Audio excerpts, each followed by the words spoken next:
a Câmara Legislativa do Distrito Federal, nesta oportunidade, para participar da audiência pública para debater sobre o termo de ajuste de conduta firmado pelo Metrô DF.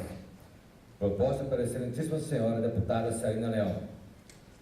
Tomará posição à mesa para presidir essa audiência a senhora presidente da Comissão de Defesa dos Direitos Humanos, Cidadania, Ética e Decoro Parlamentar desta Casa de Leis, deputada Celina Leão.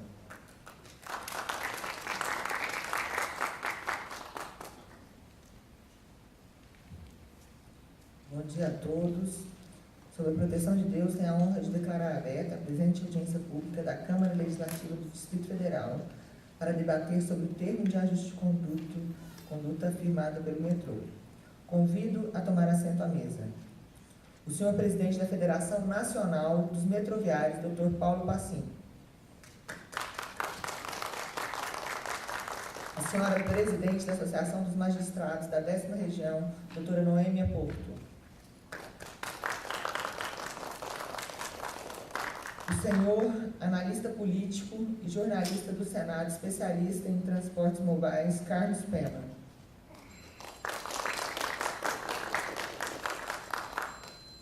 O senhor coordenador do Sindicato dos Trabalhadores e Empresas de Transportes Metroviários do Distrito Federal, Luciano Costa.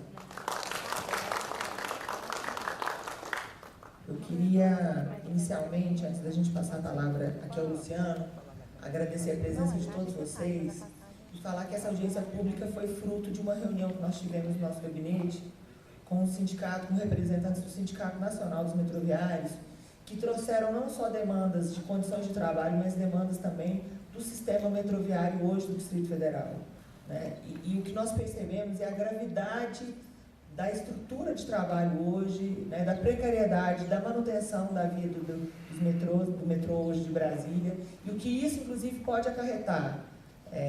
A Nayara, que estava conosco no dia, nos trouxe um vídeo de quase 8 minutos, de um curto-circuito que pegou na estação, e aquilo, se tivesse alguém, ou um metrô passando na via, que ela nos colocou, Celina, podia ter morrido todo mundo, inclusive, que estava dentro do metrô. A sorte é que um funcionário especializado segurou. Então, a questão do metrô, ela é muito além do que só as condições de trabalho. Ela envolve toda uma população que usa esse metrô no dia a dia. Eu acho que essa discussão, ela vem, inclusive, ela é anterior, né, até pelos problemas que o metrô tem, as falhas técnicas que o metrô tem ocorrido no metrô.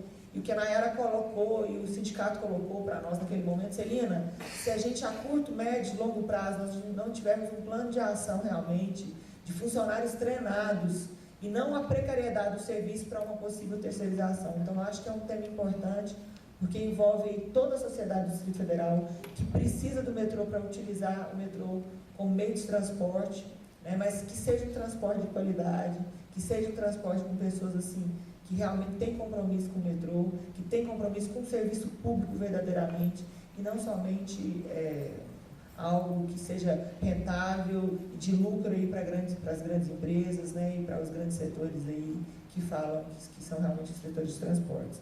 Então, eu gostaria de passar a palavra, gostaria de agradecer a presença de todos vocês e passar a palavra inicialmente ao Luciano, que trouxe uma apresentação de vídeo e algumas considerações que ele vai fazer já no início. Quero também deixar aberta a palavra, como a audiência pública, todos que estão na mesa vão falar, e nós abrimos a todos vocês que quiserem falar com um tempo regimental aqui da tribuna de 3 minutos. Então, se alguém quiser falar, o cerimonial vai estar colhendo também para fazer as inscrições. Quero lembrar também que todas as notas taquigráficas, a audiência ela é filmada, passa também, está passando também no canal 12 da NET, e ela é filmada também, e nós vamos também pegar os dados aqui e encaminhar também ao Ministério Público, pelo que nós ficamos sabendo. Nós temos várias coisas que estão ocorrendo, que eu acho que os poderes também, né, os outros poderes, aí judiciário, precisam também de entender e saber o que está acontecendo no Distrito Federal. Então, quero deixar aqui o nosso agradecimento e iniciar a nossa sessão com a fala do Luciano Costa. Muito obrigada. Bom dia a todos, bom dia à bancada, bom dia aos colegas metroviários aqui presentes, aos convidados. aos colegas metroviários que não puderam comparecer, pois estão nesse momento trabalhando, né? A gente trabalha em várias escalas e a dificuldade de se deslocar durante o horário comercial é complicado. E, em específico, gostaria de agradecer a oportunidade que a deputada Celina Leão está nos dando para a gente expor a situação nossa, que a gente vem vivenciando de alguns anos para cá, com relação à ameaça de concessão constantemente no metrô. E para iniciar a minha fala, antes eu gostaria de passar um vídeo. A gente fez uma síntese, como se fosse uma retrospectiva dos problemas que o metrô vem apresentando aí ao longo do tempo. E é lamentável, né, que a gente não tenha a presença de representantes de governo para poder a gente fazer um debate completo. Mas, infelizmente, como a proposta de governo, né, está mais que explícito, o que parece é apoiar a parceria público-privada, né, eu acredito que houve um boicote aqui na ausência desses representantes de Estado. Gostaria de pedir o Flauzino, colega metroviário, para passar o vídeo para a gente e logo depois eu vou passar uns slides aí e iniciando o debate.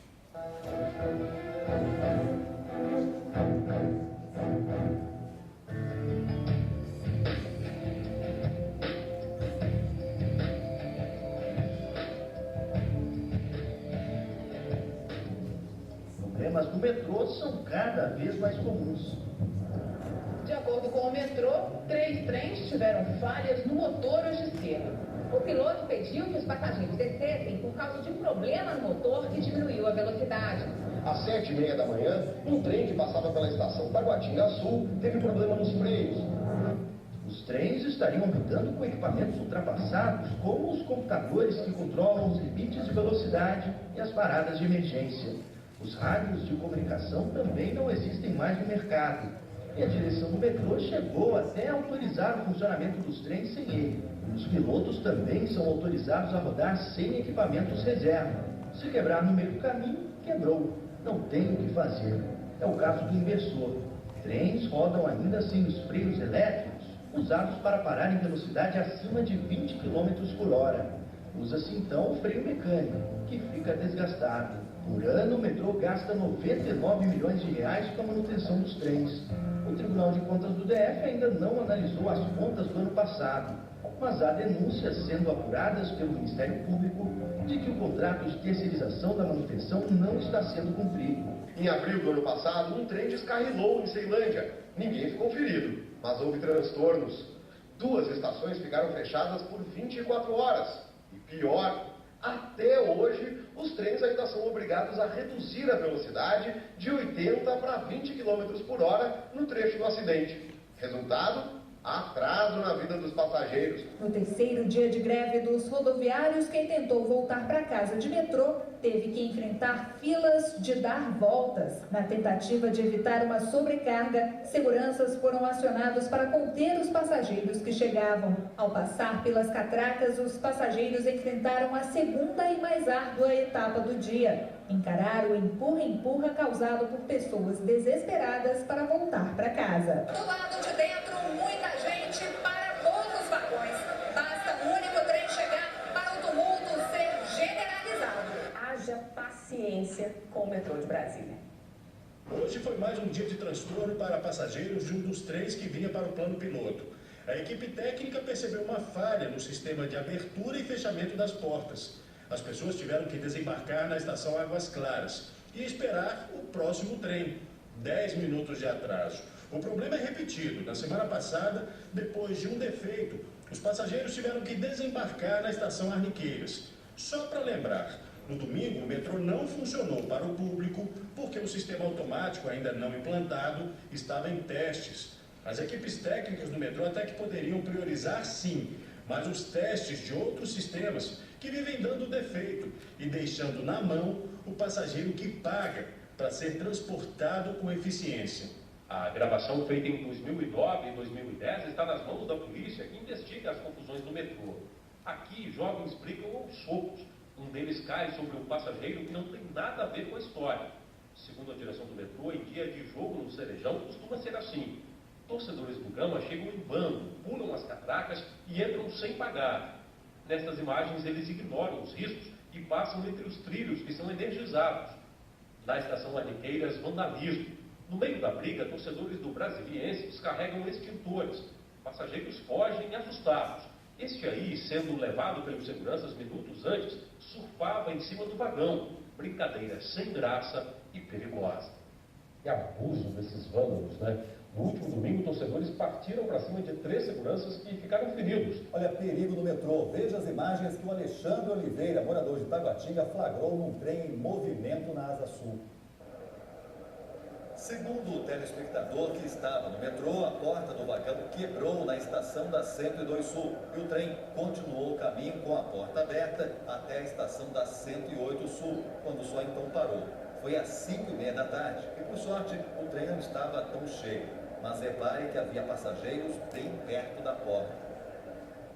2 vagões do metrô pegaram fogo dentro de uma estação em Samambaia. Um telespectador fez as imagens pelo celular e mandou pra gente. Veja só. O incêndio foi na sexta-feira à noite. Tinha faltado luz na estação. Mas assim que a energia voltou, começaram aí as explosões. Veja, uma atrás da outra. E continuaram por 1 minuto, sem parar. Muito fogo, muita fumaça, tomaram conta dos vagões. Veja só que imagens incríveis.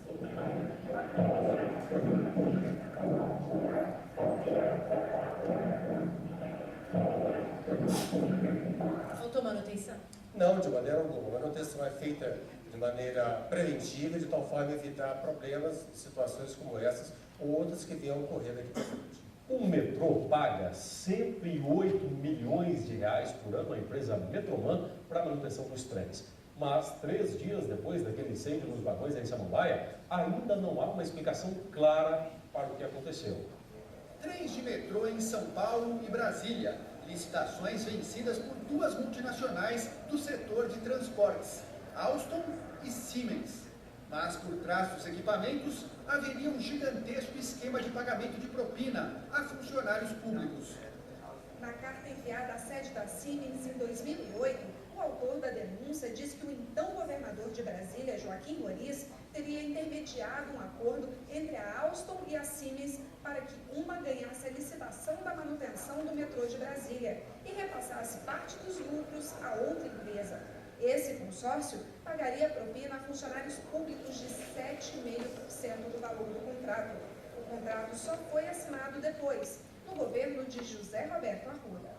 O metrô de Brasília gasta 3 vezes mais com manutenção do que o metrô do Rio, onde o número de passageiros é 5 vezes maior. E o preço daqui vai aumentar de 108 para 134 milhões por ano. Foi desesperador para quem estava nos vagões. As imagens foram feitas por um passageiro minutos depois que o trem parou.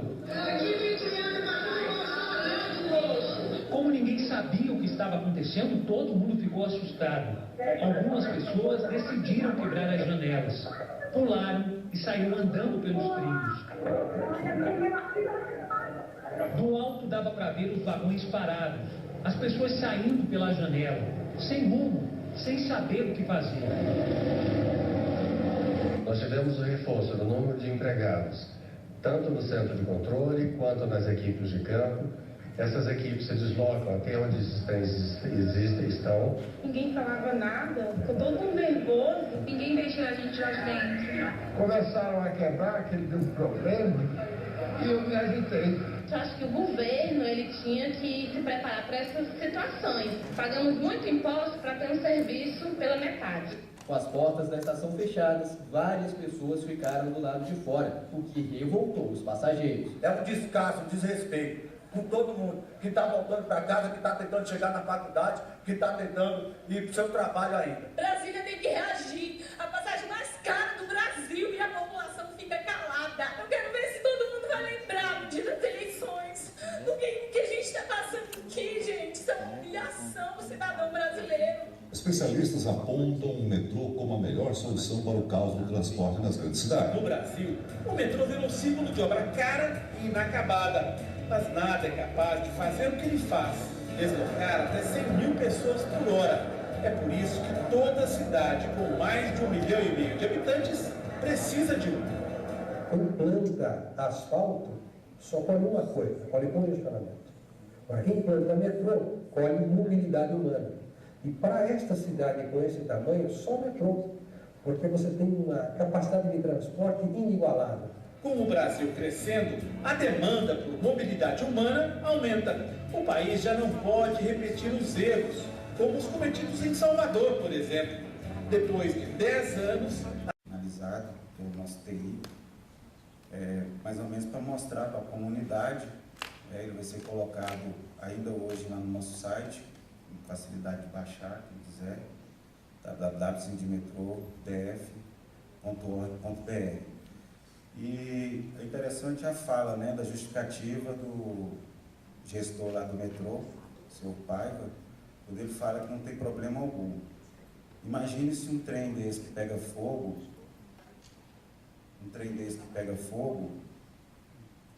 se isso acontecesse na estação central em horário de pico. Ia ser um caos total, a intensidade calorífica, com certeza, no túnel é bem maior, muita gente poderia sair prejudicada nessa história. Então, para um representante do metrô chegar e falar que não foi problema na manutenção.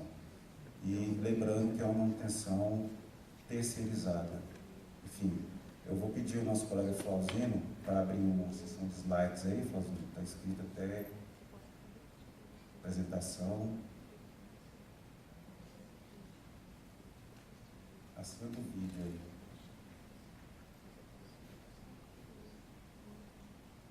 Não.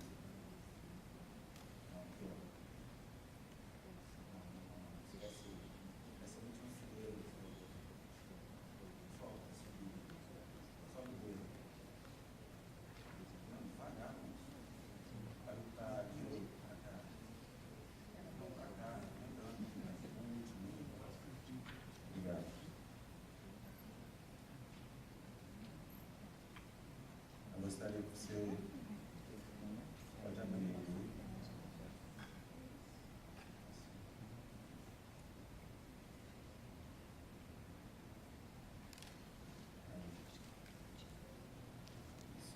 Bom, pessoal, essa é a nossa realidade, a realidade brasileira, e Brasília não fica por menos.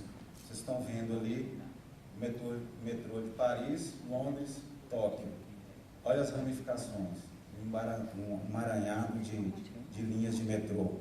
Enquanto São Paulo, considerado uma das maiores capitais, centros urbanos do mundo, né? Aquele cisquinho. Distrito Federal, nem se fala, né? É uma vergonha para a nossa realidade. E a cidade só tem crescido, o número de habitantes, e a gente só regredido com relação ao modal sobre trilhos. Pode passar. Eu vou falar um pouco sobre o transporte, sobre trilhos, passado e futuro, e atrelado um pouco às parcerias público-privada, que foi o que deu início ao processo de sucateamento desde o início do século passado. Vocês observam ali aquele gráfico, extensão das linhas férreas brasileiras, de 45 a 2006, em quilômetros. Observe que em 45 nós tínhamos 35 mil quilômetros aproximados de linha, e em 60 esse número subiu para 38,3, e aí de repente em 2006 caiu para 29, né, e meio. Então existe uma discrepância nessa situação. Foi como se o metrô, o modal sobre trilho aqui no país, retrocedesse ao século XIX, né? Enfim, 130 anos atrás. 13 mil quilômetros de ferrovia, né, jogada para o Léo. Pode passar, Fazendo. Vocês observam ali a comparação internacional entre modais, esse gráfico é de 2005, né? Nós temos ali a Rússia, Canadá, Estados Unidos, Brasil, os outros dois, México, enfim. né?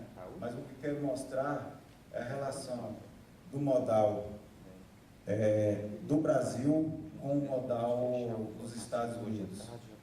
É engraçado que a gente importa tecnologia rodoviária, né? Desde final da década de 50 para aí, meados da década de 60 para cá, né? Houve um investimento na área do modal rodoviário e houve um processo de depreciação na área do modal sobre trilhos, né? Foi uma época de transição da ditadura militar, golpe militar, e que o país abriu as portas para a iniciativa estrangeira, quem entrou propondo, né, que a gente importasse, vendendo um lobby de que o modal rodoviário seria um modal mais apropriado para os centros urbanos, mas vocês observam ali que enquanto os Estados Unidos, né, tem 10 vezes o número de trilhos, né, de ferrovia, olha ali a quantidade que o Brasil tinha ainda nessa época, né? Nós temos uma observação interessante, que o Brasil, de todos aqueles países ali, é o que tem um índice maior, né, do modal rodoviário. E a Rússia está em primeiro lugar em termos de modal sobre trilhos, né? E os Estados Unidos não fica muito atrás dessa situação, dessa realidade. Pode passar, Fauzinho. Nós temos aqui um número, você vê a correlação, né, do sucateamento do modal sobre trilho, né, relacionado ao número de passageiros da ferrovia. De 1950 a 2000, né, vocês observam aí a relação que houve a partir da década início da década de 90, com descaso, né, investimento do modal sobre trilhos, por meio do número de passageiros que utilizavam esse sistema. Em 50, temos aí 342.709.000 passageiros, depois subiu para 1.342.173.000 no final da década de 80, né? E depois reduziu assustadoramente para 310.528.000. Então, né, se parceria público-privada é sinônimo de qualidade de prestação de serviço, né, então tem alguma coisa errada aí, porque o usuário é que está sendo mais prejudicado. Pode passar, Claudinho. Número de funcionários da ferrovia, de 1904 a 2008. Olha para vocês, o absurdo. Em 1904, nós tínhamos 28.539. Passou para 214.310 e 56. Depois reduziu para 85, quase 86 para 95. E agora voltou estaca zero, né? Um pouco até abaixo do que era em 1904. Ou seja, a gente está vivendo uma mobilidade urbana do século XIX, né? Enfim, 27.500 a média da categoria metroviária do Brasil, tá? E a intenção, se a gente não botar um freio nisso aí, é a coisa se acentuar cada vez mais. Número de funcionários da ferrovia. Não, pode passar. Bom, a título de exemplo, em 2010, né, concessionários pagaram 960 milhões de arrendamento e concessões. Faturaram 8 bi no mesmo ano e ainda tiveram empréstimo de 6,8 bi do governo federal e BNDES entre 2003 e 2009. Isso significa o quê? Se você dividir de 2003 a 2009, esse 6,8 aí, você vai ter em média 980 milhões que a empreiteira teria que passar, a concessionária teria que passar para o governo ao ano, né? Quase o mesmo valor que o quase o mesmo valor, né? Quase o mesmo valor pago por ela, né? Enfim, ela estava arrecadando ao ano de subsídio do governo federal e do BNDES. A iniciativa privada, hoje, utiliza apenas 38% das malhas privatizadas. Pode passar, Florzinho. Agora eu vou explicar por quê. Nós temos no mapa ali acima concessões ferroviárias, malha existente. Ali a gente tem bitola larga, em torno de, num total de 28 mil, ia arredondando uns 30 mil quilômetros na época, e de bitola larga nós tínhamos 5 mil e pouco, e de bitola estreita, né, nós teríamos aí em torno de 36 mil aproximadamente. Isso aí, quando a ferrovia foi privatizada, né, era para as empresas, o consórcio que pegou, né, o direito de utilizar as ferrovias, revitalizar as que estavam em estado precário.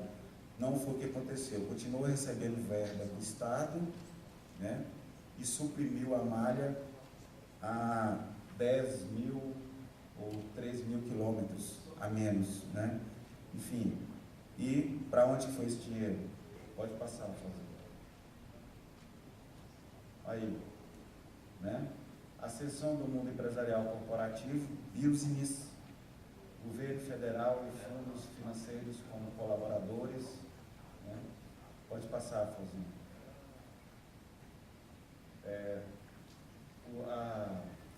O plano de parceria público-privada, a lei de parceria público-privada no 11.079, né, de 2004, enfim, ela, para o setor ferroviário, foi privatizada no fim da década de 90 e, com o boom das exportações, tornou-se cada vez mais lucrativo essa questão da lei. Então, a lei garante investimento público para concessões, seguro para o setor privado, caso a concessão não responda aos lucros almejados, um teto para gasto com PPP, 1% da receita corrente ali do governo federal, e em 2000, este valor correspondeu a 50 bi, seria o equivalente, quase o suficiente para poder resolver o problema que está hoje instalado, né?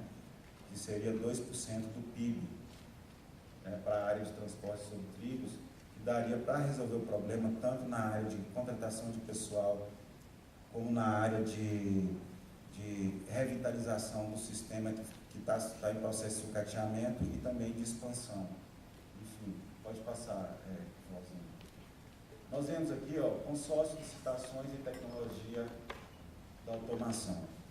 Com essa questão de programa, de governo, para a infraestrutura do país, aí veio Copa do Mundo, né? Enfim, o cenário da iniciativa privada com relação às parcerias público-privadas mudou um pouco.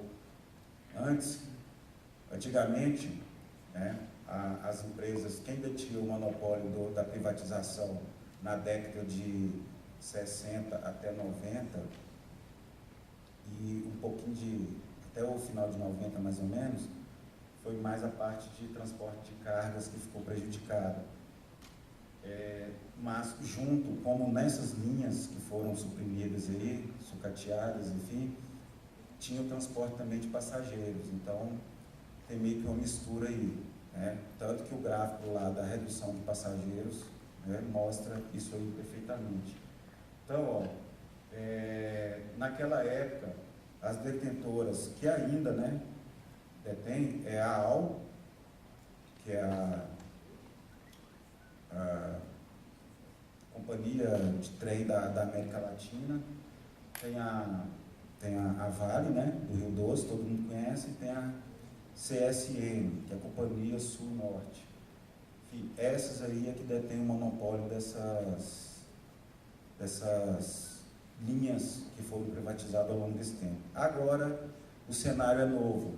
Antes se interessava pelo modal de cargas, sobre o trilho de cargas, porque é lucrativo. Hoje a gente exporta minério de ferro, boa parte, né, do minério de ferro, E exportamos também soja, é a parte mais lucrativa, ou seja, os outros produtos manufaturados, né, foram deixados de lado.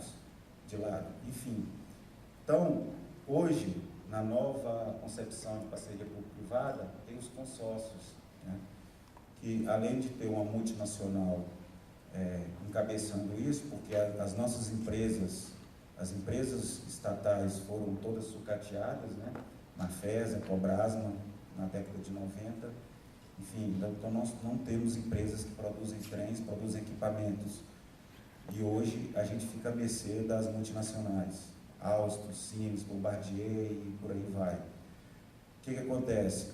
Processo licitatório, elas encabeçam o consórcio, ganham a licitação e aí se apossam do sistema de interesse. E agora, com esses investimentos que estão entrando do governo federal e do BNDES, no valor de 138 bi, igual o vídeo ali mostrou, que já deve ter ultrapassado isso, né? Há um interesse com relação à mobilidade urbana no transporte sobre trilhos de passageiros. E, inclusive, existe um projeto, né, elaborado pela CCR, que já existe como prova viva na linha 4, lá em São Paulo, linha 4, amarela, que, inclusive, eu faço questão de frisar, aquela imagem que vocês estão vendo ali, não é cabine, né? Ali é o CPU, ali era onde era para ser cabine. Tem 2 janelinhas para o usuário enxergar a via, né? Inclusive estão falando que já virou até uma situação turística, né? Porque é interessante, é novo, principalmente o pessoal da arquitetura. Enfim, mas as pessoas não observam o que tem por trás disso aí. Se você tira a oportunidade de emprego, né, você está diminuindo também, nesse caso aí, como o metrô é um transporte em massa, e sem maquinista, isso aí é muito sério, né? A linha 4 hoje opera nas estações um funcionário por estação e ele fica fardado, exercendo o mesmo papel do agente de segurança operacional do metrô, e o agente de estação é o civilino da estação. Ou seja, associar a parceria público-privada em geração de emprego, até gera emprego, mas suprime mão de obra e sobrecarrega nas atribuições. Enfim, né? Então, é só para lembrá-los que a CCR, adverti-los, está espalhando projeto para todos os estados, não só para capitais, e sim para centros urbanos que têm um quantitativo acima de 150 mil habitantes. Enfim, é o filão da vez. Tá? É muito dinheiro entrando e nada de investimento para a população. Enfim, pode passar. Desvalorização do trabalhador metroviário. Bom, chegamos no que nos interessa. Eu fiz essa explanação anterior só para vocês saberem o porquê que a gente está passando, a situação que a gente está passando no metrô e qual o motivo, né? Qual o único interesse com relação à situação que a gente está passando. É uma situação de descaso, de total desvalorização da categoria metroviária, que eu acredito que as outras empresas públicas, né, de administração semelhantes, os empregados também estejam passando por essa mesma situação, porque o processo de parceria público-privada ele está geral. A CAESB, nós temos aí os colegas aí do Sindago aí brigando aí pelejando pela ameaça de PPP que está entrando lá também, na parte de saneamento, né, tratamento de água. Isso é sério, porque água, né, é essencial, você não fica 3 dias sem água. Então, eles estão passando por esse processo. Eu lembro que há 10 anos a CAESB era tida como a qualidade da água nossa era tida como a primeira da América Latina. Hoje, eu passando lá no setor deles lá e vi um cartaz dizendo que é a 4ª do país. Ou seja, isso para mim é regressão, não evolução. Então, assédio moral muito grande, descumprimento do acordo coletivo, práticas antissindicais, onde você já se viu um fato aí que a gente guarda até hoje, né? E a gente vai querer o direito de resposta, que é a criminalização da categoria metroviária no início do ano. Inclusive, gostaria de lembrar os senhores que hoje é 12/12/12, né? Justamente o primeiro dia de greve nossa, que durou 37 dias no ano passado, então hoje está completando um ano. Enfim, que ficou marcado com desgaste, com revolta, né? De você não poder responder ao que o governo federal, né, soltou aí, cadeia nacional, criminalizando a categoria, associando uma suposta sabotagem aos colegas metroviários. A gente não podia nem andar de uniforme porque éramos rechaçados, hostilizados. Luciano, seria o governo do Distrito Federal, né? O governo do Distrito Federal é apoio do governo federal. Pois saiu até no Fantástico. Enfim, essa situação, né, a única resposta para isso aí, né, é a intenção de desmotivar o trabalhador em permanecer nesses setores, procurar um outro meio melhor de vida, porque conforto nenhum isso aí tem, né? E, ao mesmo tempo, incentivar o índice de evasão, o índice de absenteísmo e para depois aplicar uma suposta parceria público-privada, conceder o metrô pedindo contratação emergencial. Isso se chama terceirização, é substituir a mão de obra efetiva pela mão de obra terceirizada.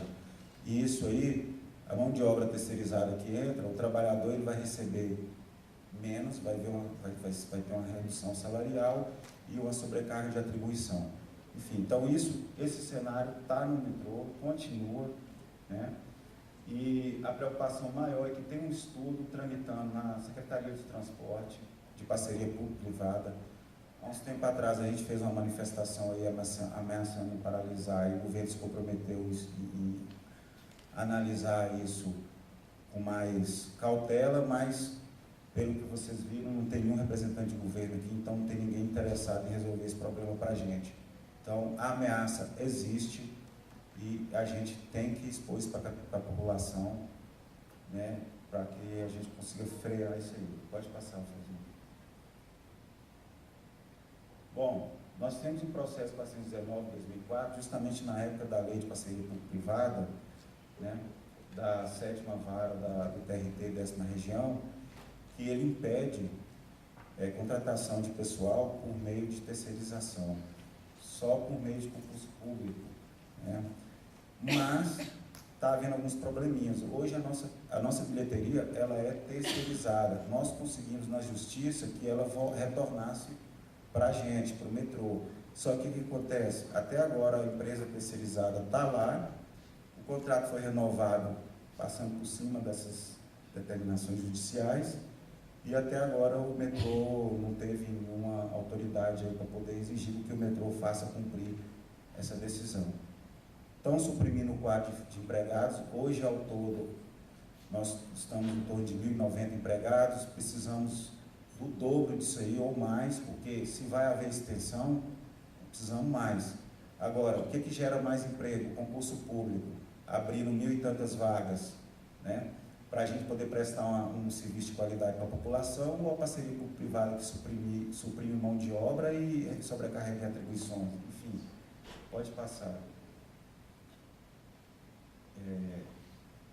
Nós temos aí, né, um exemplo, uma comparação de modais aí, a título lá gostaria de falar, não citou o nome do colunista lá, do consultor de transporte que finalizou o vídeo falando lá, que quem planta asfalto colhe congestionamento, quem planta metrô colhe qualidade de vida e mobilidade humana, né? Enfim, é o Sérgio Eisenberg, né? Ele é colunista lá de São Paulo, consultor na área de transporte. Então eu achei super interessante colocar a fala dele e mostra realmente esse comparativo aí, ó, nessa slide aí, né? O número de trem, o quantitativo, um trem, o que um trem, né, poderia estar proporcionando para a população, para poder estar circulando aí, com relação a ônibus, van, enfim. Então, só para vocês terem uma ideia de tanto que importante é o metrô. Pode passar, Afonso. Alguém já ouviu falar de ecologia urbana? Eu vou dar uma explanação para vocês, para finalizar a minha fala. Pode passar, Afonso. Ecologia urbana, ela tem que ter 3 vértices. Pode ir. O primeiro, importantíssimo, ambiental. Para você construir qualquer coisa, se você for desenvolver qualquer coisa, principalmente na área de infraestrutura, você não pode deixar o ambiental de lado. O que é ambiental? Não é da natureza, abraçar a árvorezinha, não. É você analisar o meio onde você vive, entendeu? E ver o que aquilo ali pode prejudicar na saúde da ecologia urbana, do meio urbano, da população, enfim, da interação social, ambiental, econômica. Pode ir, Fauzinho. O social. Para se pensar o social, tem que se pensar em mobilidade urbana, tem que pensar na acessibilidade, né? Tem os cadeirantes aí, tem o trabalhador, né? Eu trabalho no metrô, estou no sindicato, estou pelo sindicato, mas sou usuário do metrô também.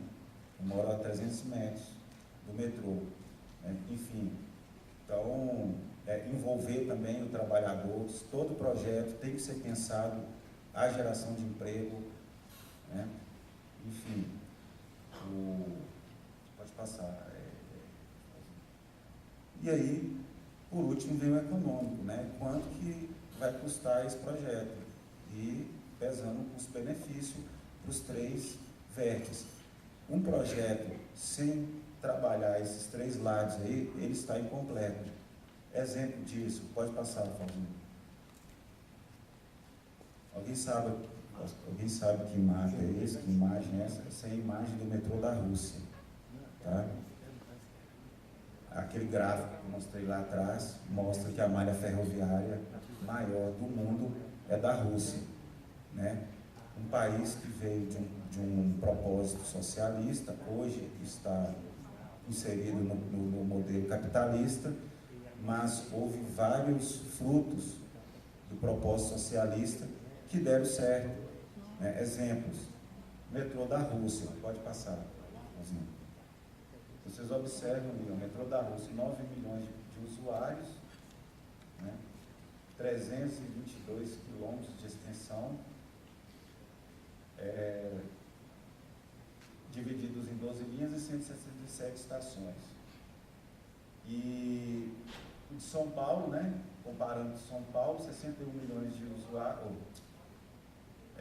Quanto fazem? 2 milhões? Quantos? 4, né? 4,5, isso mesmo. De usuários. Permite uma correção? São 2.600.000 passageiros. Só que o metrô São Paulo, por uma questão de aparentar aumentar a quantidade de passageiros, conta que quando um passageiro troca um trem pelo outro, rodando uma catraca dentro de uma estação, ele conta a mais. Então, aparece várias vezes como 4 milhões e 100, 4 milhões e 200. Mas o número de passageiros, indivíduos, pessoas transportadas por dia, uma média de 2.600.000 passageiros. Muito obrigado. Então, pessoal, só a comparação, você terminou o meu tempo e finalizando, passa aí, Afonso.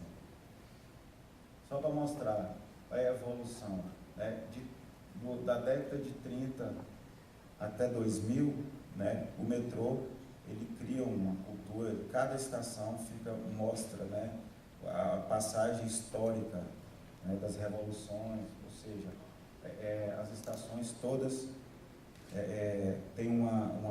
mostra uma passagem histórica da Rússia, ou seja, são extremamente bonitas. Não tive o prazer de conhecê-las, mas ainda vou ter. E eu encerro a minha fala por aqui, eu agradeço a atenção de todos. Passo a palavra para a deputada. Eu gostaria de convidar para tomar assento à mesa e, inclusive, para nos ajudar a conduzir essa sessão, um colega, amigo, o presidente da Comissão de Transporte Público Coletivo do Distrito Federal, o deputado Robério Negreiros. Essa comissão ela não existia na Câmara, e aqui a gente tem que enaltecer e reconhecer o trabalho que o deputado Robério vem fazendo, criou essa comissão, tem regimentado, tem participado de todos os debates, né? E até eu vou passar rapidamente, só para não usar o toalete, a presidência a ele, e retorno, e vou passar os trabalhos da condução a ele. Antes de passar a presidência a ele, o uso da palavra que está registrado ao Narciso, que pode fazer uso da palavra, diretor do PSTU, Narciso Fernandes, para fazer o uso da palavra. Muito obrigada.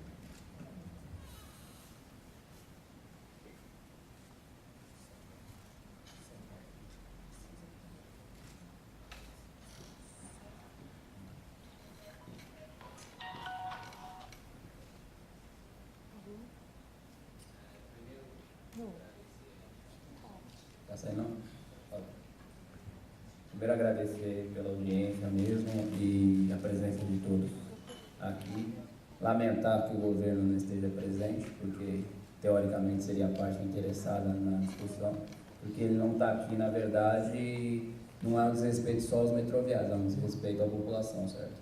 Porque a gente está discutindo um tema que interessa a população e não só aos trabalhadores metroviários propriamente dito. Eu queria falar de dois temas principais que o Costa falou um pouco já, que tem a ver tanto com a terceirização quanto com a privatização, a PPP ou qualquer outro tipo de concessão aí. Primeiro, da terceirização.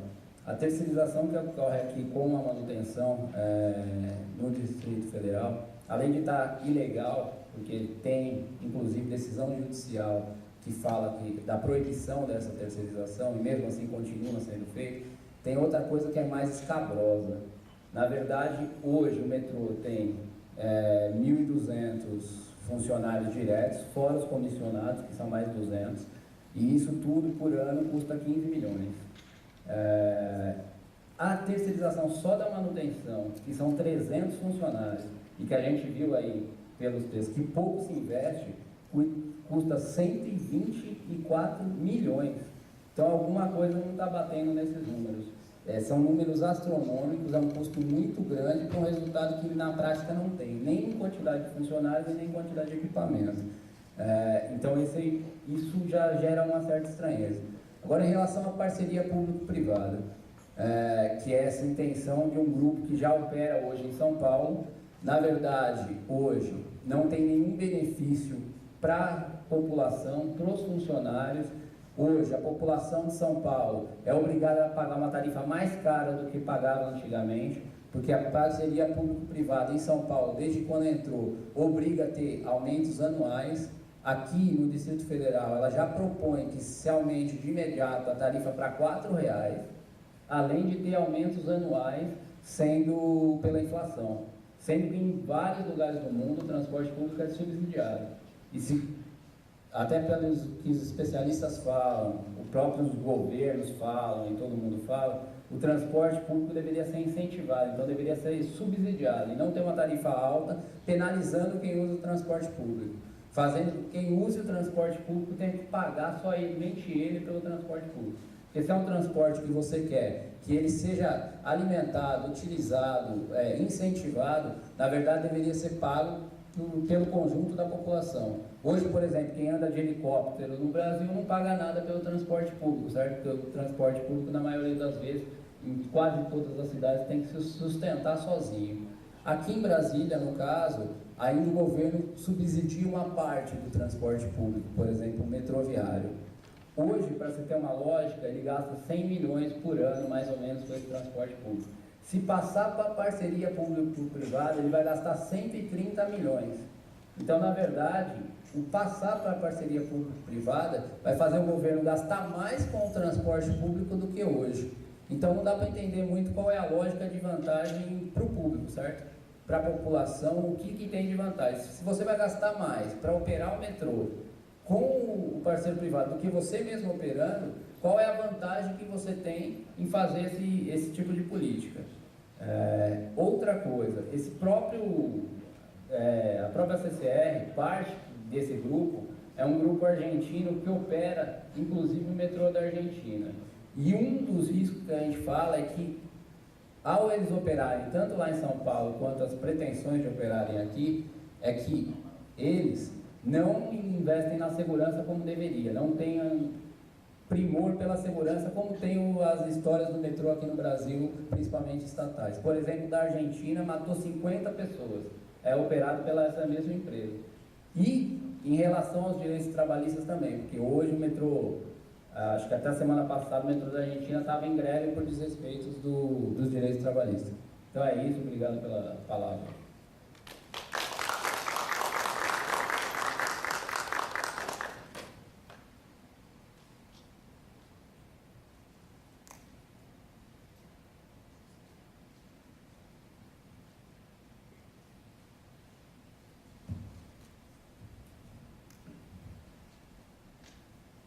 Gostaria de saudar a mesa, senhor presidente da Federação Nacional dos Metroviários, Dr. Paulo Pazin, senhora presidente da Associação dos Magistrados da 10ª Região, Noêmia Porto, senhor analista político e jornalista do Senado, Carlos Pena, e senhor coordenador do Sindicato dos Trabalhadores e Empresas de Transportes Metroviários do Distrito Federal, senhor Luciano Costa. Convido a fazer o uso da palavra senhor analista político e jornalista do Senado, Carlos Pena.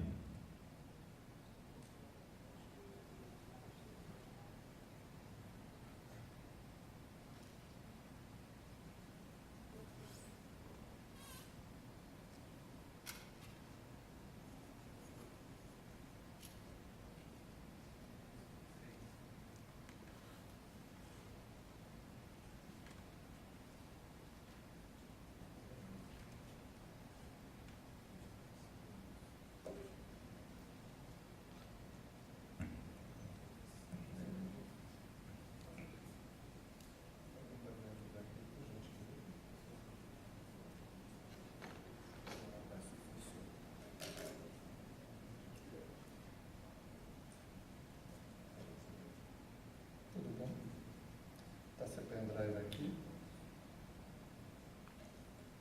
Você fechou.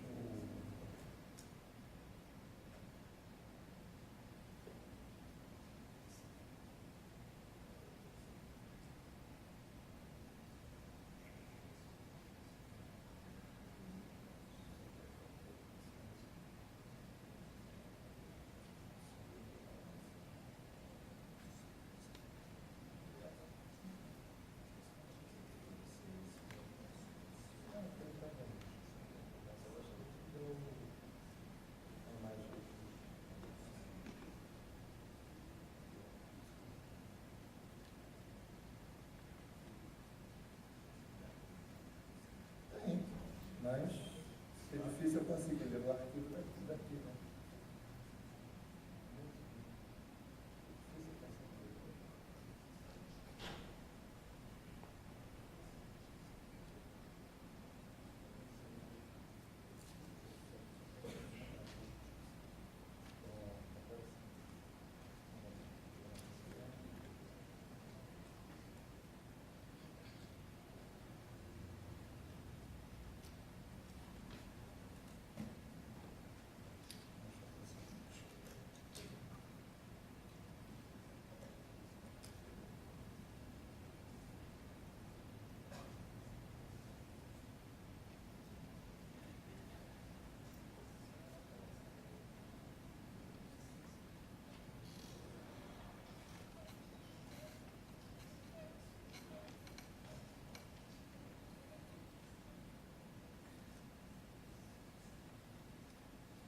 Senhoras e senhores, bom dia.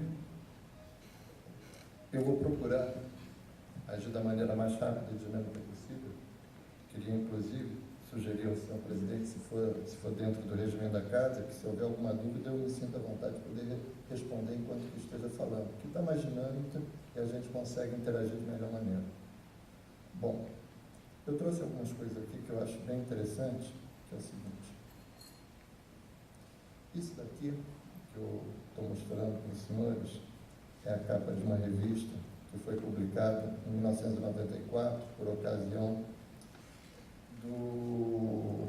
das obras do metrô, da construção do metrô do Distrito Federal, se chamava Metrospectiva.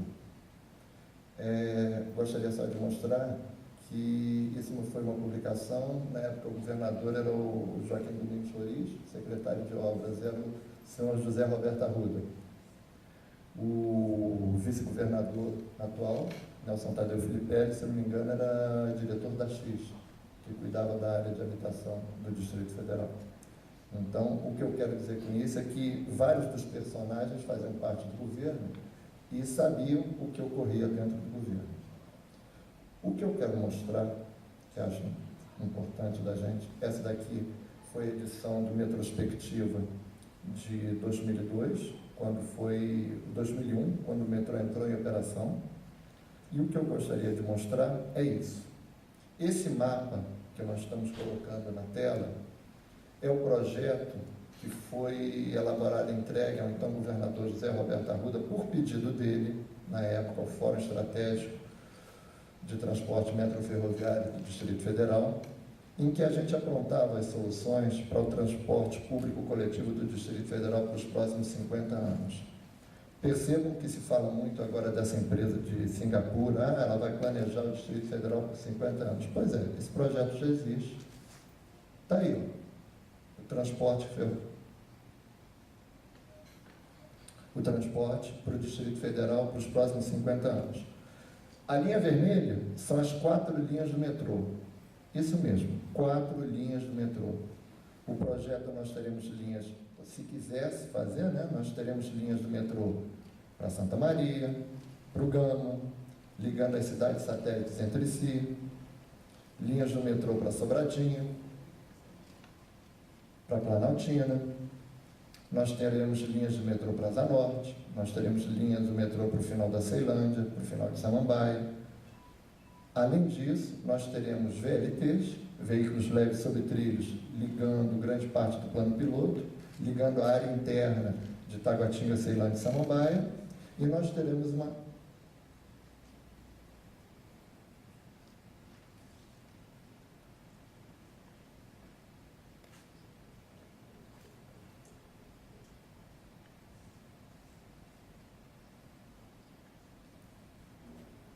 só um instante, por favor.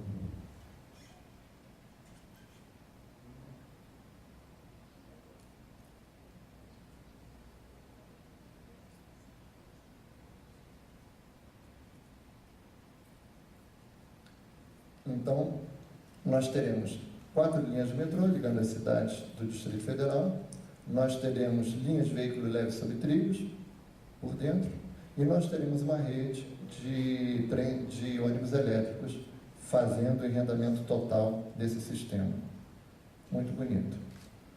Deixa eu mostrar uma coisa. Vocês estão vendo essa estação do metrô que está incompleta? Ela é em frente ao Cine Brasília. Ela poderia ser completada. Afinal, o Cine Brasília é do próprio governo do Distrito Federal e seria um grande incentivo à utilização do Cine Brasília. Agora, o que eu quero chegar, essa da 102, o que eu quero mostrar para vocês é o seguinte. Isso é uma estação do metrô que está pronta, em frente à Estrada Parque, e está fechada.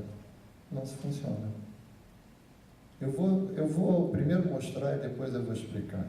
Essa estação está pronta há mais de 12 anos e não é aberta à população. E Águas Claras e a região da Estrada Parque teria muita utilidade dessa estação. Aqui, obras do metrô, na época indo para Ceilândia. Agora, o que eu gostaria de mostrar a vocês, mais uma da estação Estrada Parque.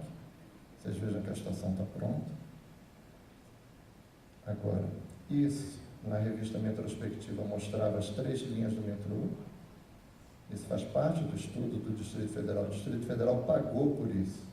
O Distrito Federal construiu a linha do metrô com base nesse estudo. Essa é a linha do metrô que está no site do metrô DF. Repare que existe uma linha para uma continuação para a Asa Norte.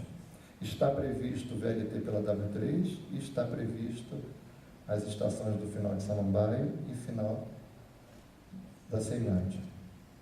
Bom, onde é que eu quero chegar? Eu quero chegar exatamente nessa imagem daqui. Estou fazendo um adendo aqui, Sr. Carlos Pena. Na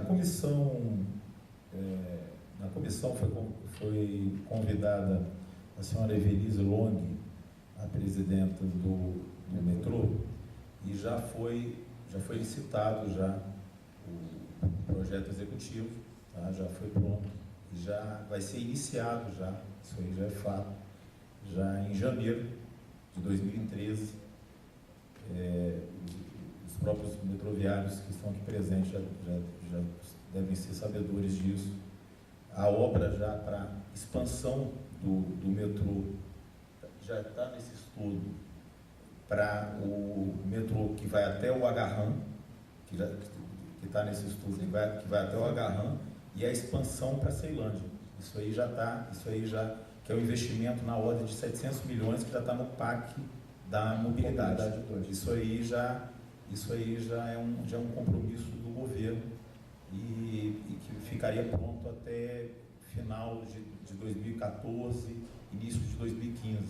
Isso aí já está consignado até nos anais aqui da casa. Chegaremos lá. Isso aí já é fato. Tá? Chegaremos lá. Isso aí só fazendo um adendo. Certo. Mas chegaremos lá, deputado.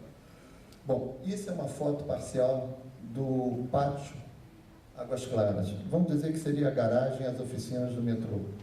Esse pátio foi construído em projeto para caber pelo menos 100 trens. 100 de trens. Não para caber 10, 20 ou 30 trens.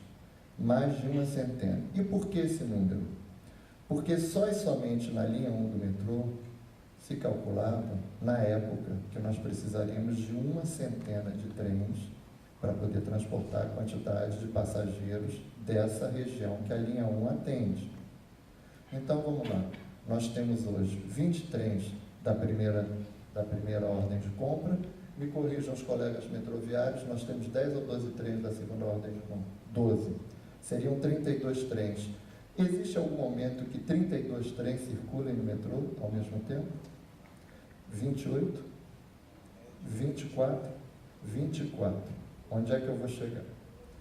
Então, o que acontece? Nós temos um investimento já gasto na ordem de 4 bilhões, valores atualizados, hoje, de 4 bilhões e meio de reais. E esses 4 bilhões e meio de reais foram gastos para poder garantir um sistema que coubesse 100 de trens circulando. 100 de trens circulando significa, em momento de pico, significa você transportar por dia na linha 1 em torno de 400 mil passageiros dia. Gostaria só de pegar Suas Excelências para pegar esses números, que são muito importantes. Repetindo, o pátio do metrô foi feito para caber 100 trens. Nós temos comprados 32 trens e nós temos, no máximo, em momento de pico, circulando 24 trens, sendo que em horário normal nós temos 12 a 14 trens. O que nós temos? Nós temos hoje uma carência de trens, o que gera essa superlotação que o trabalho, que o vídeo que o Luciano trouxe antes mostrou. Antes do senhor deputado Robério chegar, o Luciano, representante do metrô, ele trouxe um vídeo mostrando a situação de degradação que o metrô passa. O que é que eu quero chegar? Nós precisávamos de ter pelo menos circulando 100 a 120 trens por dia. Nós temos hoje 32, sendo que só funcionam 24. Isso gera uma superlotação. Nós tínhamos de ter pelo menos 6 mil funcionários no metrô para poder dar a operação desses 100 trens. Nós temos 1.100 em regime de fuga, porque os salários são baixos, as condições são ruins, esses funcionários vão indo embora. Então, eles precisam de um novo concurso público para poder fazer. O concurso público não sai. Então, veja só, não é para chamar 1.200, seria para poder chamar 5.000 funcionários, para poder a gente resolver o sistema de transporte. Aí, o que acontece? Em vez de se tocar a obra, respondendo à questão que o deputado colocou, a obra do metrô para a Asa Norte, na verdade, pouca gente sabe, mas o túnel já chega exatamente hoje onde está a altura do Agarrã, sabia? O túnel já está lá, porque ele é utilizado como área de manobra para estacionamento dos trens. Então, o que se vai fazer? Vai se só prolongar um pouquinho mais e fazer a efetivação da estação. Deputado, isso é muito pouco. Nós estamos deixando de resolver o problema dos passageiros que vêm da região de Planaltina, Sobradinho e Colorado. Quem vem daquela região sabe qual é o engasgo que tem quando vai descer aquela região. E a proposta era a linha 4. A linha 4 viria de Planaltina, Sobradinho, Grande Colorado e chegaria na estação terminal Asa Norte. Essa estação teria o VLT, teria o final da linha 1, que é essa linha 1 que existe hoje, e se juntaria à linha 4. Com isso, a gente atingiria 700 mil passageiros dia.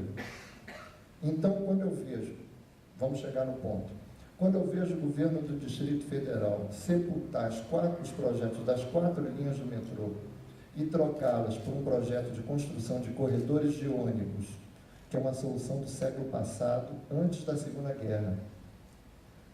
Vou repetir as palavras do técnico do BID, Banco Interamericano de Desenvolvimento, que esteve aqui há 10 anos atrás, 15 anos atrás. Metrô é coisa de país rico. Vocês são país pobre, vocês têm de fazer corredor de ônibus. Palavras dele. Então, o que acontece? Nós abandonamos os projetos de metrô para fazer corredores de ônibus. Corredores de ônibus que vão ser explorados em regime de monopólio por 20 anos, por empresas de ônibus que estão sendo licitadas agora. Uma licitação que é contestada e criticada dentro do Ministério Público em várias áreas, porque ela cria um grande oligopólio, em que 5 empresas vão deter o transporte público do Distrito Federal em monopólio pelos próximos 20 anos, sem integração com o metrô. Então, olha só, vamos fazer uma brincadeira. Deputado, se o senhor pegasse um ônibus, o senhor receberia uma nota fiscal? Deputado? Não. Mas se a gente vai até numa lanchonete, hoje se pede uma nota fiscal. Se não emite a nota fiscal, como é que você rastreia o caixa daquela empresa? Não rastreia.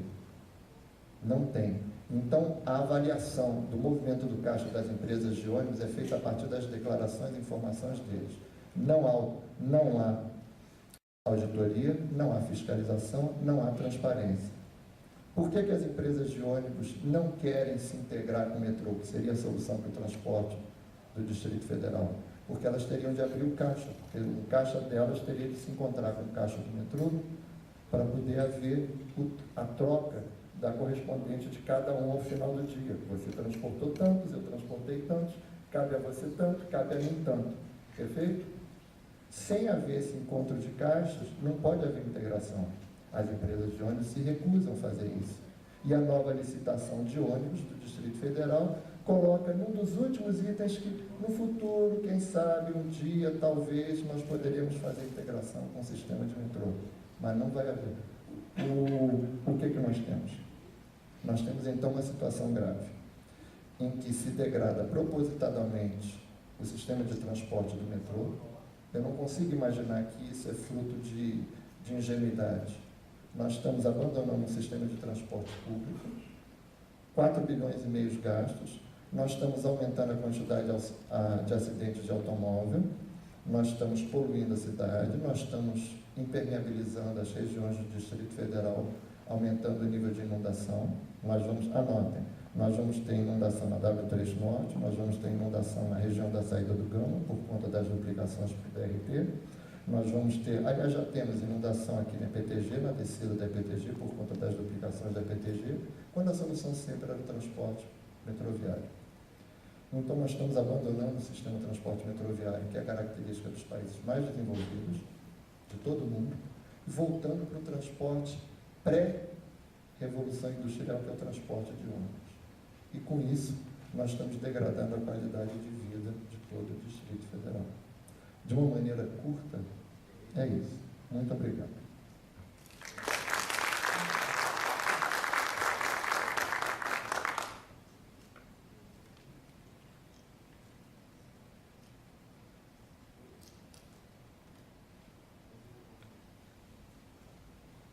Gostaria só de colocar à disposição, colocar a Comissão de Transporte Público Coletivo à disposição, parabenizar a excelentíssima deputada Celina Leão, amiga, uma guerreira, e, se possível, quem sabe em 2013, ela compôs essa comissão pelo bloco, ela compôs a Comissão de Transporte Público Coletivo, quem sabe, né, deputada?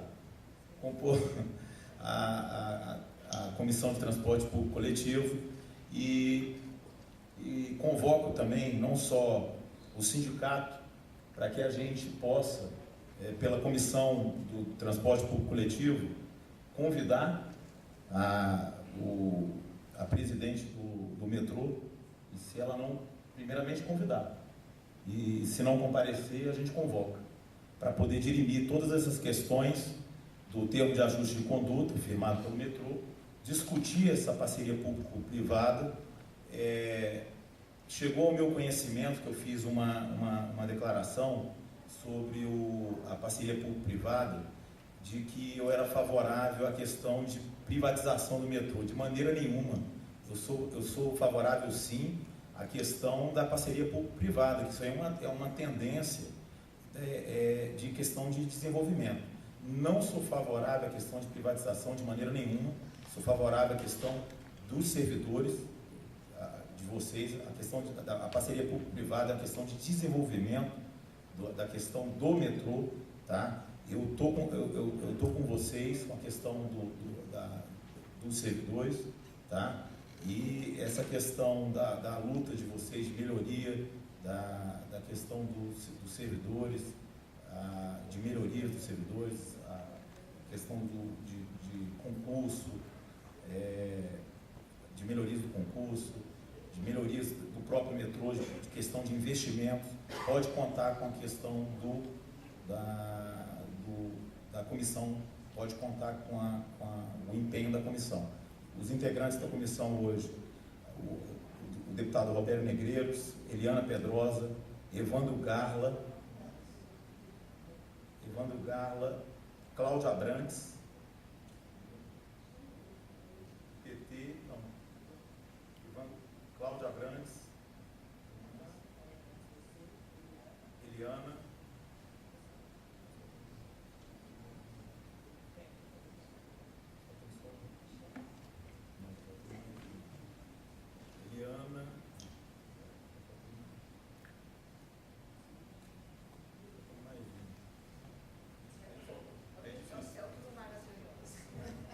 faltando mais um aqui. Então tá, conte verdadeiramente conosco, tá? E muito obrigado. Quero agradecer aqui ao deputado Roberto Negreiros. Nós sabemos aí, depois das falas, eu vou ler uma carta, Roberto, que a deputada Roberto anotou aqui, a deputada Eliana, a deputada Daciel, o Benedito Vasni e o Cláudio Abrantes pediram para justificar a ausência, porque eles estão na oitiva da pré-oitiva do BRB, que vai ter hoje à tarde, aqui na CUF. Quero agradecer aqui ao deputado Roberto Negreiros. Quero passar a palavra agora à excelentíssima juíza, senhora presidente da Associação dos Magistrados da 10ª Região, doutora Noêmia Porto.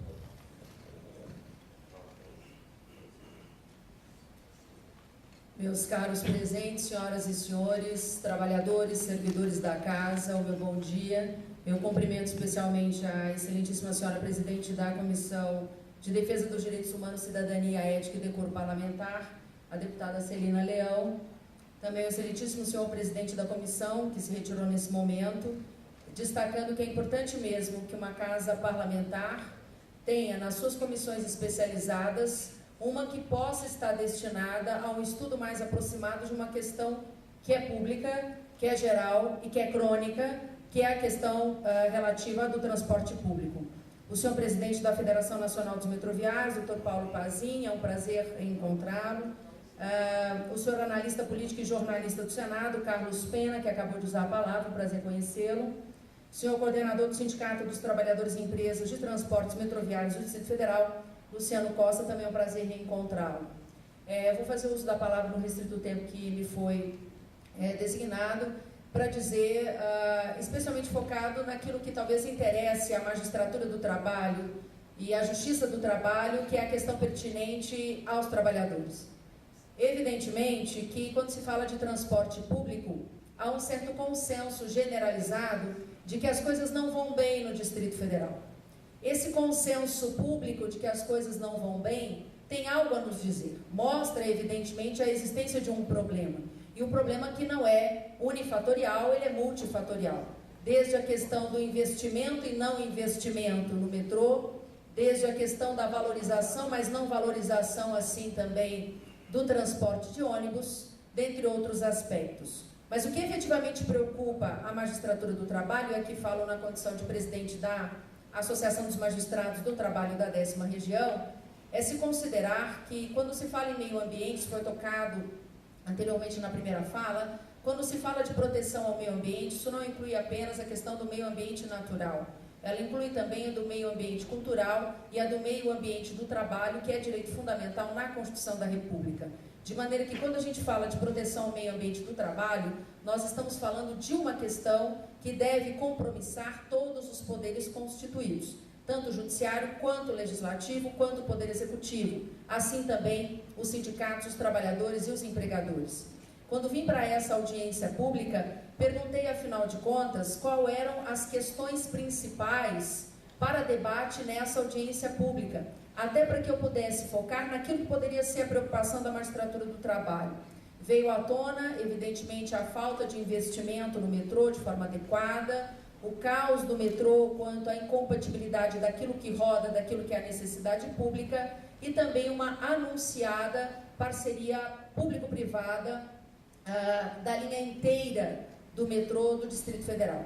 E aí vem a experiência da linha 4 do metrô de São Paulo, uma experiência que o senhor já conhece. Eu já estive em alguns congressos de metroviários e falei sobre ela. Eu vou resumir a preocupação. Quando se fala em modernização, como disse o deputado um pouco anteriormente à minha fala, quando se fala em modernização, essa não é uma palavra que tem um significado em si. A gente precisa desconfiar muito da ideia de modernização. O que é modernizar o metrô? É estabelecer uma parceria público-privada em que não há nenhuma cláusula de preocupação com a situação dos trabalhadores? Isso é modernizar? Ao que eu tenho notícia, nessa suposta concessão pública, ela será concessão privada. Por que ela é privada? Porque na medida em que eu ignoro que o metrô, eles são os trabalhadores, eles não são apenas as máquinas, são os trabalhadores que levam e que conduzem o serviço público. Quando eu ignoro a sucessão trabalhista entre o metrô de Brasília e aquela empresa pública que será a suposta concessionária, eu deixo de ter uma concessão pública, eu passo a ter uma mera concessão de natureza privada. A Justiça do Trabalho tem experiências anteriores, extremamente traumáticas, desde a época do governo Collor, nessas sucessões de passagem entre, primeiro, empresas de natureza pública, que depois passam a ser atribuição de empresas de natureza privada. Nós temos, depois disso, enxurradas de ações, de demandas de massa na Justiça do Trabalho, que tem que ser, sim, preocupação de toda a população.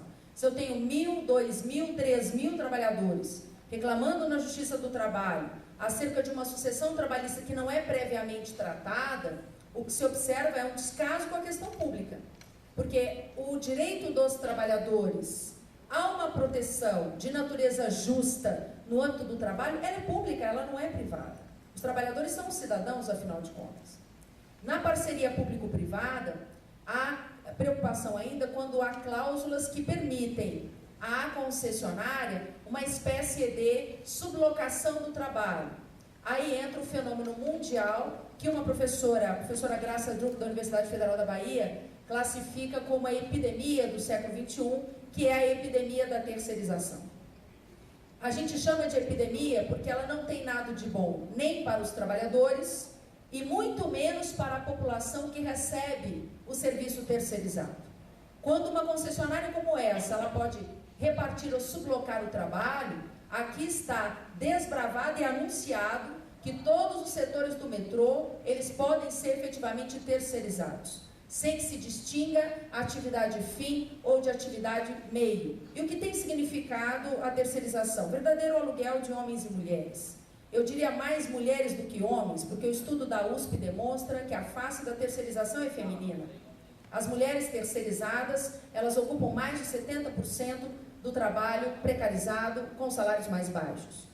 A preocupação da terceirização tem que estar no imaginário dos sindicalistas mesmo, porque a terceirização, ela fragmenta o coletivo dos trabalhadores. Eu passo a ter vários e múltiplos e muitos sindicatos insignificantes por setores da empresa e com extrema dificuldade de negociar com aquela que seria empresa Não que ela vai ter uma concessão pública, ela vai ter um verdadeiro monopólio público, porque quando eu falo em mais de uma geração de contratos, quando eu falo em mais de 20 anos, quando eu falo em 30 anos, eu estou assumindo um compromisso geracional com uma empresa de natureza privada.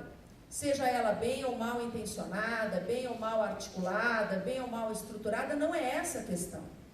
Ela pode ser a melhor empresa privada do mercado, especializadíssima na questão do transporte. O problema é que no Estado democrático de direito, aquele que a gente supostamente vive desde 1988, monopólios não são compatíveis com a democracia da contemporaneidade. Quando eu tenho concessões seguras como essas, que se avizinham, com garantia de lucro, por exemplo, eu nego que o meu sistema é um capitalista. Porque é próprio do sistema capitalista que eu tenha, que aquele que assume o negócio, o assume com a condição de que ele assume inclusive os riscos do negócio. Um negócio sem risco, estabelecido para uma empresa privada, é entregar o público para o privado, com todos os riscos que isso efetivamente pode acarretar. E a gente não está falando de um setor qualquer. Quando se fala de educação, saúde, transporte, sistema de justiça, nós estamos falando daquilo que é essencial para um convívio civilizado público. Nós não estamos falando de algo qualquer para ser entregue dessa forma ou dessa maneira. Então, a grande preocupação que nós temos é que a terceirização fragmente os trabalhadores, ela represente na prática um processo de miserabilidade desses mesmos trabalhadores, e quando a gente fala dos trabalhadores do metrô, nós estamos falando do próprio metrô. E quando eu precarizo o serviço do metrô, eu estou atingindo direta ou indiretamente a própria população usuária desse sistema de transporte. Então, o que é absolutamente urgente é que não apenas sindicatos e federações, como também a Casa Legislativa e outros setores da sociedade se preocupem com uma concessão supostamente parceira, público-privada. Porque essa não é uma questão apenas do governo do Distrito Federal com a empresa que virá. Essa é uma questão pública, ela não pode ser decidida nos gabinetes, ela não pode ser decidida por algumas comissões, por alguns interlocutores privilegiados. Ou se coloca toda a sociedade para debater um assunto que direto ou indiretamente a interessará, ou eu não estou tendo um debate democrático. Eu estou tendo um debate que era próprio da década de 30 no Brasil, que era próprio da década de 60 no Brasil, em que as coisas se decidiam por supostos técnicos especializados em gabinetes. E a população apenas depois recebia o reflexo dessas decisões incorporadas ou particularizadas. Eu não concebo a hipótese de um debate sobre concessão em que os representantes de todos os segmentos da sociedade não venham debater esse processo de concessão, em que os trabalhadores não façam parte de uma suposta comissão, em que os deputados distritais não estejam lá para serem ouvidos enquanto representantes da democracia local, em que o Ministério Público e o Poder Judiciário não possam falar da experiência que tem e que não é das mais agradáveis, com essas sucessões de empresas que deixam um rastro de inadimplência trabalhista e depois uma massa de processos judiciais e depois se acusa o judiciário de ter uma crise de processos. Eu não concebo que isso será uma discussão setorizada. Evidentemente, quando se fala em modernização, a preocupação é que apenas o critério econômico seja o critério preponderante para a decisão. Se eu tenho apenas o critério econômico envolvido, eu deixo de ter um debate público sobre a questão do transporte e passo a ter apenas um debate que envolve um segmento fortíssimo brasileiro, que é o segmento econômico. Se apenas um segmento ganha, se apenas um segmento se interessa pelo debate e se apenas um segmento tem voz poderosa num debate como esse, alguma coisa efetivamente está fora do lugar. Então, aquilo que é um consenso público de que a questão do transporte não vai bem, ela não é apenas do número de trens, o número de trilhos, a falta de investimento no metrô, o problema dos ônibus de Brasília, mas é também envolver como debate público o que se faz e o que se fará com uma categoria clássica brasileira, que é a categoria dos trabalhadores do metrô. O processo de terceirização já começou. Vocês não são mais 100% dos trabalhadores do metrô. Talvez representem hoje entre 60% e 70% num processo interno intensificado de terceirização. Com a parceria público-privada vai se oficializar que a terceirização é o modo como a gente lida com as relações de trabalho naquilo que é público. Então, eu deixo essa fala de preocupação, uma fala de preocupação da magistratura do trabalho, me colocando e colocando a Associação dos Magistrados do Trabalho à disposição, desde logo, para qualquer ambiente em que se queira debater a questão dos trabalhadores, do meio ambiente do trabalho, que também envolve os direitos trabalhistas, a do transporte público que se encaminha para um processo de terceirização, e é uma concessão pública que não repita a experiência da linha 4 do metrô de São Paulo. Muito obrigada. Eu queria agradecer a fala da doutora Noêmia e até o preparo da doutora Noêmia e nós aqui como parlamentares, doutora Noêmia, a gente realmente precisa que instituições fortes como o Poder Judiciário, como o Ministério Público, se envolvam nessas causas. A fala de Vossa Excelência, ela é tão real, porque o que acontece hoje no metrô não é só no metrô. Nós estamos com essa terceirização infiltrada na saúde, na captação de águas, em todas as grandes áreas que, como Vossa Excelência colocou, envolvem grandes poderes econômicos. E é tão engraçado o que acontece hoje no Distrito Federal que esse debate, ele não acontece, ele não é feito nem com os trabalhadores, nem com a sociedade civil organizada, nem com os parlamentares, nem com o Ministério Público. É como se nós fôssemos totalmente invisíveis.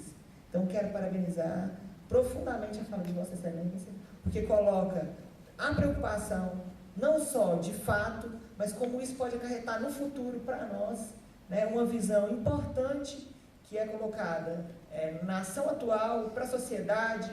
Vai ser bom para quem? Eu acho que a grande pergunta que Vossa Excelência nos faz refletir, vai ser bom para quem? Eu acredito que só para os grandes poderes econômicos, para os grandes interesses e para os grandes assessores de gabinete que andam percorrendo, os lobistas que andam percorrendo os gabinetes aí, os governadores. E o que nos deixa muito triste é que essa terceirização, ela perpetua os partidos políticos, perpetua os poderes, e ela é maior do que as grandes bandeiras ideológicas. Então, eu quero parabenizar a Vossa Excelência, falar que estou muito feliz. Nós vamos lhe convidar para outras audiências públicas, porque nós já debatemos aqui a terceirização da saúde. Nós conseguimos suspender um edital com uma grande movimentação que nós fizemos, o Ministério Público se envolveu conosco, o promotor Dr. Bisol veio aqui, o edital já estava pronto da terceirização de todas as UPAs, conseguimos, com a mobilização do Poder Executivo, do Poder Legislativo e do Ministério Público, suspender isso. Então, a fala de Vossa Excelência, a firmeza e a dedicação em falar que quer participar e que acha importante discutir e participar, é uma tranquilidade do Poder Legislativo. Muito obrigada pela fala de Vossa Excelência. Eu só gostaria de passar a palavra, porque nós estamos com um avançado tempo, e eu vou te deixar para finalizar, para você finalizar. Eu gostaria de passar a palavra, porque nós temos muita gente que está inscrita, nós temos mais 7 falas escritas e mais uma fala da mesa.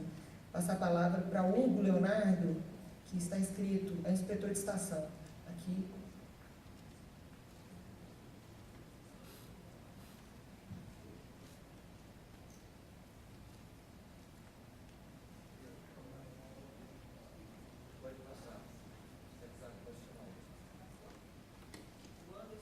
Gostaria de passar a palavra agora ao Anderson Ferreira, que é o secretário administrativo do Sindimetrô.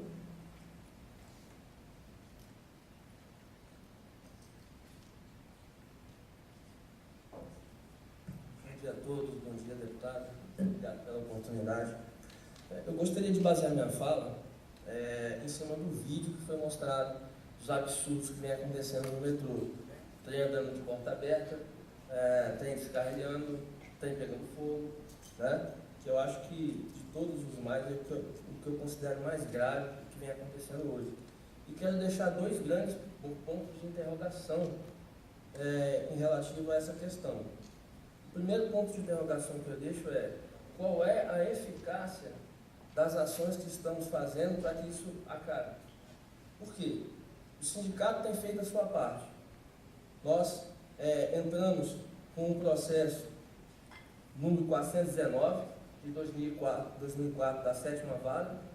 Esse processo, ele é um processo que está transitado em julgado e já está há 1 ano e meio transitado em julgado sem ser executado. Então nós temos terceirizações que já foram declaradas pela Justiça do Trabalho ilegais e não se executa o processo. Por quê? Não vai entrar no mérito da questão da justiça, do direito. O sindicato, mais uma vez, fez uma denúncia a respeito do plano de empregos e salários, com que há uma suspeita de adulteração desses documentos que estão lá na Superintendência Regional do Trabalho, da homologação do plano de empregos e salários. E essa ação que o sindicato moveu também no Tribunal Regional do Trabalho, essa ação foi adiada por 5 vezes o julgamento. Tanto que o sindicato agora entrou com pedido de suspeição com o juiz e uma denúncia do CNJ. Então, eu questiono quais são as eficácias do que nós estamos fazendo nessa barra. Nós temos também a questão da nossa greve, que infelizmente, que deveria ser um instrumento para se conquistar benefícios dos trabalhadores, tem sido um instrumento para quê? Para se fazer a direção do metrô cumprir o seu papel de administrar a companhia. Infelizmente, os metroviários têm feito movimentos paredistas para que o metrô administre, cumpra o seu papel e feito um movimento para quê? Para que se realize o concurso público. Isso deveria ser uma obrigação do metrô, do GDF, não uma reivindicação dos metroviários. Dando continuidade a esse grande ponto de interrogação, eu quero colocar aqui também a respeito da lei orgânica, deputado. A lei orgânica, ela garante que as empresas públicas, elas tenham pelo menos 1/3 dos representantes dos trabalhadores na direção da empresa, no caso a companhia do metrô, sendo que seria feita uma eleição entre os trabalhadores e uma lista tríplice e o governador escolheria um desses. Ou seja, o metrô não cumpre a lei orgânica do Distrito Federal. E o segundo ponto de interrogação é: será que nós vamos ter que aguardar uma catástrofe, morte de uma série de usuários, para que tomemos uma providência em relação ao que está acontecendo com a manutenção do metrô? Por quê? Porque o que nós vemos, todas as vezes, o que o vídeo não mostra, é que várias vezes, semanalmente, passam nos noticiários, que o metrô, coisas menos graves, o metrô parou por 10 minutos, parou por 20, parou por 30, o trem parou, teve que evacuar e etc. E tal. Isso é uma coisa cotidiana, né? E o que a gente vê por parte do metrô são desculpas. Não há uma efetiva vontade de se solucionar o problema. É apenas, não, já resolvemos, é assim, nós estamos fazendo tudo possível e não há uma solução. E, para concluir, batendo ainda em cima do primeiro ponto de interrogação, qual é a eficácia de tudo que estamos fazendo se aqui nós não temos a presença nem do GDF nem do metrô? Então aí eu acho que já deixa, né? Eu espero que nós não esperamos acontecer uma catástrofe para que comecemos a tomar providência, né? Então, e só deixar mais uma vez para a senhora que, excelência, que a respeito do processo 49, tá? Que nós estamos há 1 ano e meio aguardando a execução do processo, que o processo está transitado em julgado, tá? Já foi declarado que as terceirizações são ilegais e o processo não se executa. Muito obrigado. Gostaria de passar a palavra agora ao deputado Lair, que chegou, vai ter que sair, gostaria de fazer o uso da palavra. O deputado Lair, ele é membro da COF, da CCJ. Bom dia a todos. Eu gostaria de saudar a presidente dessa audiência pública, a deputada Celina. O deputado Roberto já deu uma passada por aqui, né? o senhor presidente da Federação Nacional dos Metroviários, doutor Paulo Pazin, a senhora presidente da Associação Magistrada da 10ª Região, a doutora juíza Moema Porto, o senhor analista político e jornalista do Senado, Carlos Pena, o senhor coordenador do Sindicato dos Trabalhadores e Empresa de Transporte Metroviário, Luciano Costa. E saudar a todos, né? Deputada Silene, eu estava aqui na comissão da COF e agora nós vamos ter uma reunião do nosso bloco, que é composto de 6 deputados em relação